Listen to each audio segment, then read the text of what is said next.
हम पहले भी ऑर्बिटल्स के बारे में बात कर चुके हैं। तो ये मुख्तलिफ ऑर्बिटल्स हैं जो अपने मुख्तलिफ सब शेल में मौजूद हैं और एटम के शेल्स में मिल सकते हैं। तो ये तस्वीर क्योंकि बहुत रंग बिरंगी थी तो मैंने सोचा जरा एक बार फिर आपको दिखा दूं। इस वीडियो में हम इलेक्ट्रॉनिक कॉन्फ़िगरेशन को मजीद देखेंगे। खास तौर पर हम ऑफबाउ प्रिंसिपल या ऑफबाउ रूल की बात करेंगे। ऑफबाउ दरअसल एक जर्मन लफ्ज है। इसका मतलब है बनाना या तामीर करने का असूल।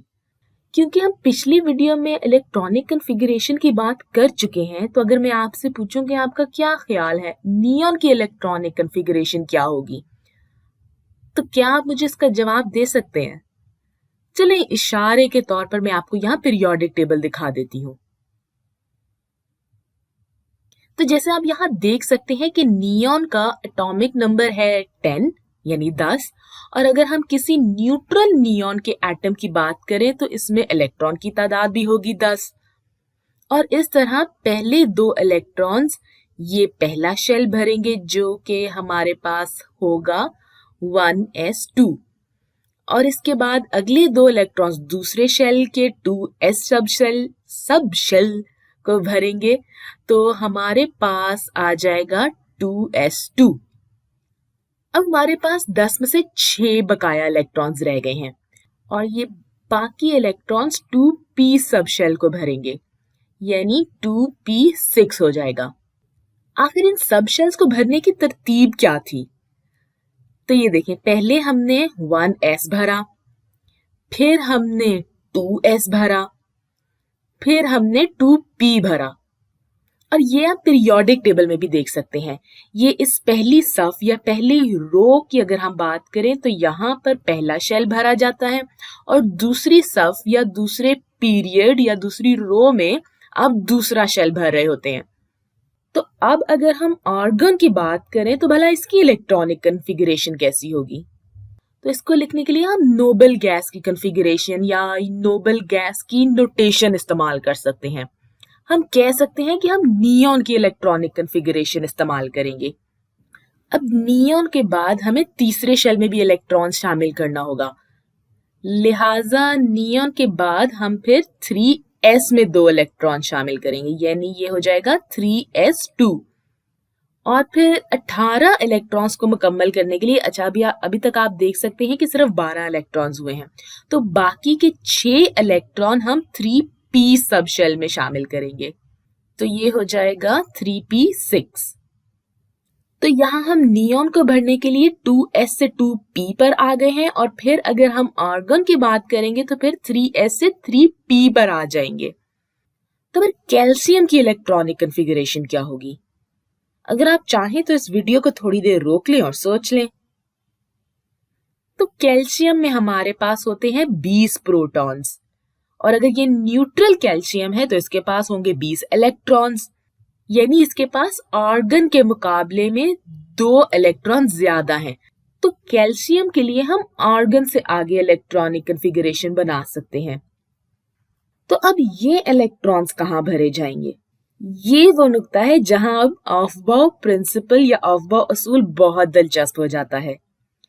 बेशक एक 3d सबशेल भी मौजूद है, लेकिन कैल्शियम के मामले में ये 2 इलेक्ट्रॉन्स बजाय 3d सबशेल में होने के 4s सबशेल में पाए जाते हैं।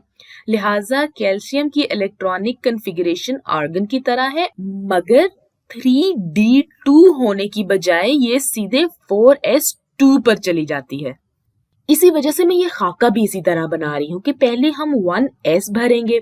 इसमें तो कोई ताज्जुब की बात नहीं है क्योंकि पहले हम पहले शेल को ही भर रहे हैं, फिर हम 2s भरेंगे, फिर 2p भरेंगे, और इस तरह हमने अपना दूसरा शेल भी मुकम्मल कर लिया। फिर हम 3s पर जाएंगे, एक बार फिर इसमें कोई भी हैरत की बात नहीं है। फिर हम 3p पर जाएंगे, और अब ये एक हैरान कुन बात है और बताती है कि ये ऑफबाउ डायग्राम या ये जो तस्वीर या ये खाका है ये किस लिए मुफीद है। इलेक्ट्रॉनिक कॉन्फ़िगरेशन के लिए जब आप पोटेशियम या कैल्शियम के बारे में सोचेंगे तो ध्यान रखें कि इजाफी इलेक्ट्रॉन्स अब 4s सब शेल में जाएंगे। तो अब आए सोचे स्कैंडियम के इलेक्ट्रॉनिक कॉन्फ़िगरेशन क्या होगी। स्कैंडियम में कैल्शियम के मुकाबले में एक ज्यादा प्रोटॉन है, यानी इसमें 21 प्रोटॉन्स हैं। और अगर ये न्यूट्रल हो तो न्यूट्रल कैल्शियम की निस्बत इसमें एक इजाफी इलेक्ट्रॉन भी पाया जाएगा, और इस तरह इसमें भी आर्गन जैसी ही इलेक्ट्रॉनिक कन्फिगरेशन मिलेगी। लिहाजा हम इसे आर्गन से ही तशबीह दे सकते हैं। तो हमारे पास 4s सब शेल में 2 इलेक्ट्रॉन्स होंगे, लिहाजा मैं 4s2 लिखूंगी, और बाकी इलेक्ट्रॉन्स इस ऑफ बॉ असूल के जरिए 3d सब शेल में जाएंगे, लिहाजा ये 3d1 कहलाएगा। और अब ये स्कैंडियम की बिल्कुल दुरुस्त इलेक्ट्रॉनिक कन्फिगरेशन है। ऑफ बॉ असूल के मुताबिक इलेक्ट्रॉनिक कन्फिगरेशन के लिए पहले आप 3d पर जाते हैं, फिर आप 4p पर जाते हैं, और फिर आप 5s पर जाते हैं। इस खाके में काम की बात यह है कि आप इससे ऑफ बॉ असूल के बारे में सीख सकते हैं, और ये इलेक्ट्रॉनिक कन्फिगरेशन के लिए भी बहुत मुफीद है, क्योंकि आप ये एटम इलेक्ट्रॉन के जरिए बना रहे हैं। तो जैसे जैसे आप पोटेशियम से आगे बढ़ते जाएंगे तो ये मामला कुछ पेचीदा सा होता जाएगा। अच्छा, तो वो कौन से एलिमेंट्स है जिसके लिए हम अपना s सब शेल बनाएंगे? आप देख सकते हैं कि यहाँ पर इन 2 कॉलम में इन तमाम एलिमेंट के लिए हम अपना s सब शेल बना रहे होते हैं। अच्छा, अब यहाँ ऐसे कुछ लग रहा है जैसे कोई कमी है, तो क्या कोई और चीज है जो हमारे s सब शेल को बनाती है?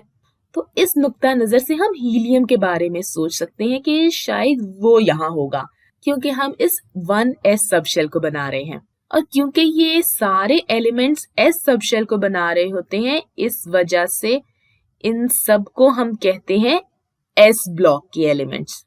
तो वो कौन से एलिमेंट्स हैं जो p सब शेल बना रहे होते हैं? ये वाले तमाम एलिमेंट्स अपने p सब शेल बना रहे होते हैं, और इस वजह से इन सब एलिमेंट्स को कहते हैं p ब्लॉक वाले एलिमेंट्स। और जो बीच के एलिमेंट्स हैं, ये यहाँ पर जो सारे एलिमेंट्स हैं, इन्हें d ब्लॉक कहा जाता है, और स्कैंडियम भी इन्हीं में से एक है, क्योंकि आपने पहले देखा था कि स्कैंडियम भी अपना d सब शेल बना रहा था। तो इस बाऊजी की बस इतनी सी ही कहानी है।